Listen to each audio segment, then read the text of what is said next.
നാലാമത് അപ്സരാഹ. അപ് വെള്ളം, ജലത്തിൽ സരണം ചെയ്യുന്നത്.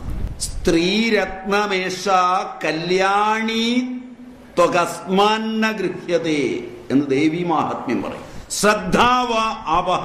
എന്താ ജലം? എന്താ ജലം? ശ്രദ്ധ. ശ്രദ്ധയുടെ പര്യായമാണ് ജലം. ഒരല്പം ജലമെടുത്ത് കയ്യിൽ വെച്ച് നാമം ജപിച്ചാൽ ആ ജലം ശുദ്ധമാവും. വേറൊന്നും അതുപോലെ ശുദ്ധമാവില്ല. ഒരു ഉരുളി, അതിനകത്ത് വെള്ളം നിറച്ചു, 4 ഋത്വിക്കുകൾ, യജമാനന്റെ ഋത്വിക്കുകളോട് ചോദിച്ചു, മനസ്സമാധിഗത. ഋത്വിക്കുകൾ സമാഹിത മനസ്സസ്മാ, മനസ്സിനെ സമാഹിതമാക്കി. എന്നിട്ട് ആ ജലം തൊട്ട് ജപിച്ചു കഴിയുമ്പോൾ അത് പുണ്യാഹമായി. പഴയ കാലത്താണെങ്കിൽ അതിൽ നിന്ന് ഒരു തുള്ളി കൊണ്ടുപോയി നേരെ കിണറ്റിലൊഴിച്ചാൽ കൂത്താടി കാണാനില്ലാതായി. വയസ്സായ വല്യമ്മമാര് അമ്പലത്തിൽ നിന്നൊക്കെ മേടിച്ചുകൊണ്ടുപോയി ഒഴിച്ചിട്ടില്ലേ? ഇപ്പം അതിനകത്ത് കൊണ്ട് വിഷം തളിച്ചാൽ ഒരു കൂത്താടിച്ചാവില്ല. കാരണം നമ്മുടെ മനസ്സ് ശരിയല്ല. ശുദ്ധമായ മനസ്സില്ലാത്ത ആരോ കിണറിൽ നിന്ന് വെള്ളം കോരിയത് കൊണ്ടാണ് അത് അശുദ്ധമായത്. അതിന് അതീവ ശുദ്ധനായ ഒരുവന്റെ ഇംഗിതം, ശ്രദ്ധ ആവേശിച്ച ജലം തളിച്ചാൽ മതി.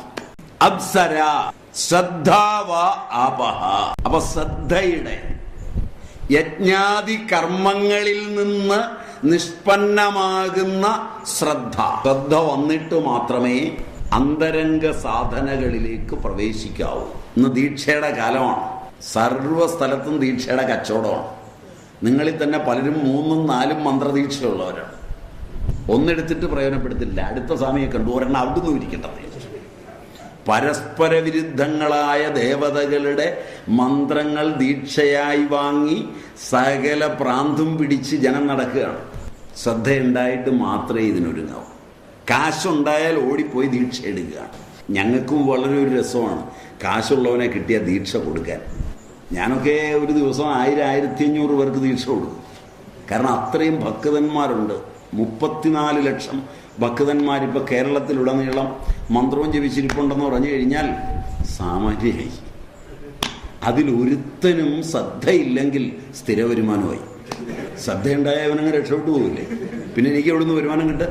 പഴയ ആചാര്യന്മാർ ശ്രേഷ്ഠന്മാരായതുകൊണ്ട് ആദ്യം ശ്രദ്ധയുണ്ടോ എന്ന് നോക്കും.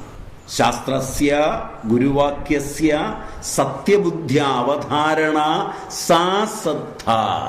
അവൻ ശാസ്ത്രത്തിൽ വിശ്വസിക്കുന്നുണ്ടോ? ഗുരുവാക്യത്തിൽ വിശ്വസിക്കുന്നുണ്ടോ? ഗുരുവിലും ശാസ്ത്രത്തിലും ഉള്ള വിശ്വാസമാണ് ശ്രദ്ധ. സ്വവർണാശ്രമധർമ്മേണ തപസ്സ ഹരിതോഷണ സാധനം പ്രഭവേത് പുംസാം വൈരാഗ്യാദി ചതുഷ്ടയം. ഈ അവസ്ഥ നേടുന്നത് അപ്സരാ. അപ്പൊ സംസാര സമുദ്രം കടഞ്ഞ് അപ്സരകൾ ഉണ്ടായി എന്ന് പറഞ്ഞാൽ ശ്രദ്ധ കൈവന്നു എന്നർത്ഥം. ഐരാവതം, ഇരാവാൻ. നഗി രാഗി തേതി ബ്രൂയാത് ഇരേതി ബ്രൂയാത്. വേദത്തിന് ഗിര എന്ന് പറയും. സത് സംബന്ധമായത്, സത് സംഘം. അതാണ് ആന. ആന പോലെ വിപുലമാണ് സത് സംബന്ധം, പരമസാത്വികം. ഐരാവതം എങ്ങനെയുള്ള ആനയാ? എങ്ങനെയുള്ള ആനയാ? വെള്ളയാനയാ. നമ്മൾ വെള്ളാന എന്ന് പറയുന്നത് നിങ്ങളിലെ ഉദ്യോഗസ്ഥന്മാരെയാ.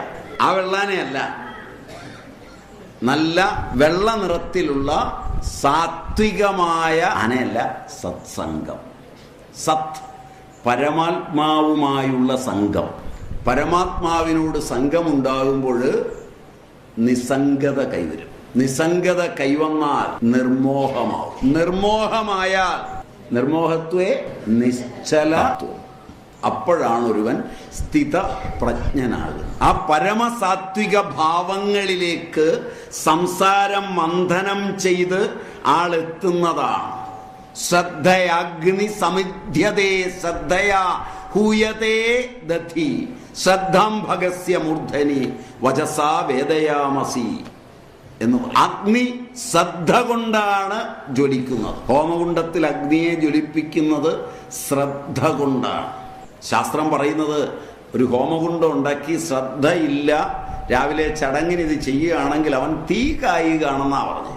തീ കായാൻ ഇത്രയും കുണ്ടൊന്നും ഉണ്ടാക്കേണ്ട കാര്യമില്ല. മറിച്ച് ശ്രദ്ധയുള്ളവനാണ് ചെയ്യുന്നതെങ്കിൽ അതാണ് ഈ യാഗത്തിലൊക്കെ മഴയും ഒക്കെ പെയ്യുന്നത്. കാരണം ശ്രദ്ധ വരുമ്പോൾ അഗ്നിയിൽ നിന്നാണ് ജലത്തിൻ്റെ ദേവതകൾ ഉൽപ്പന്നമാകുന്നത്. ശ്രദ്ധ ഉണ്ടാകണം, അത്യന്ത ശ്രദ്ധ വേണം. ഇന്നിപ്പോൾ ഇതെല്ലാം വലിയ വ്യാവസായിക താല്പര്യത്തിലാണ്.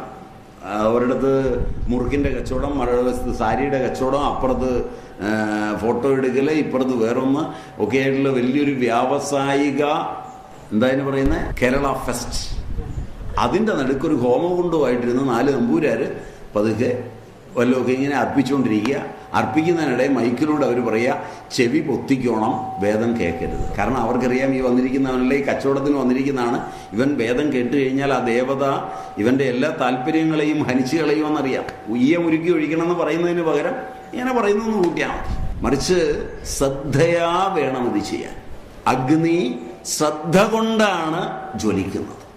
ആ ജ്വലിക്കുന്ന അഗ്നി, അതുകൊണ്ട് രത്നങ്ങൾ രതിയെ തരുന്നതാണ് ഈ പറഞ്ഞതെല്ലാം.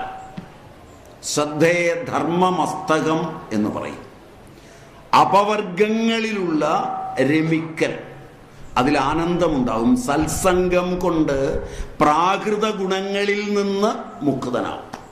വൈരാഗ്യം കൊണ്ട് ജ്ഞാനമാർജിക്കും. അപ്പോൾ ശ്രദ്ധ, രതി, ഭക്തി ഇവ 3 സത്സംഗം കൊണ്ടാണ് ഉണ്ടാകുന്നത്. അപ്പൊ ഹവിർധാനി, ശ്രീ, വാരുണി, അപ്സര, എത്ര എണ്ണായി? ഒന്നുകൂടെ നോക്കാം. ഹവിർധാനി കാമധേനു, 2 ശ്രീ ലക്ഷ്മി, 3 വാരുണി, 4 അപ്സരസ്, 5 ഐരാവതം.